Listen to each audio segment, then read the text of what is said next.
Form ప్లాట్లకు Rythu Bandhu 2 లక్షల ఎకరాల్లో form lands వెంచర్లు రైతు బంధు రైతు బీమా పేరిట మార్కెటింగ్ హైదరాబాద్ చుట్టుపక్కల జోరుగా బిజినెస్ గజాల్లో కొనుగోలు చేస్తున్న నగరవాసులు గుంటలో రిజిస్ట్రేషన్లు చేస్తున్న తహసీల్దారులు 7 ఏళ్లలో పెరిగిన 18 లక్షల పాస్బుక్లు వీటికి పెట్టుబడి సాయం కడి చేస్తే 300 కోట్లు మిగులు అంటూ ఇగో రైతు బంధు రైతు బీమా పేరిట మార్కెటింగ్ చేసి ఏం చేశారంటే పూర్తిగా ఫుల్ గా బిజినెస్ చేశారు. ఇక గజాలలో కొనుక్కుంటా ఉన్నారు. గజాలలో కొనుక్కుంటే వాళ్ళకి ఏమైతుంది గుంటలలో రిజిస్ట్రేషన్ చేస్తా ఉన్నారు తహసీల్దారులు ఎంఆర్ఓలు.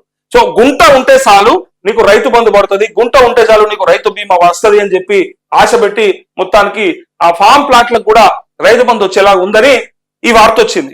వాస్తవమే, చెట్లకు పుట్టలకు గుట్టలకు పనికిరాని భూములకు ఇచ్చిరనే పడవబడ్డ భూములకు ఇచ్చిరనే కదా ఇన్ని రోజులు బాధపడ్డది. సో అందుకోసం ఇక్కడ 300 కోట్లు మిగులుతాయి. అలా కడి చేస్తే అంటే ఇంకా స్లాబ్ పెడితే చాలా 100 కోట్లు మిగులుతాయి. 7,000 కోట్లు అవుతున్నాయి కదా. సో అందులో వేలాది కోట్ల రూపాయలు మిగులుతాయి.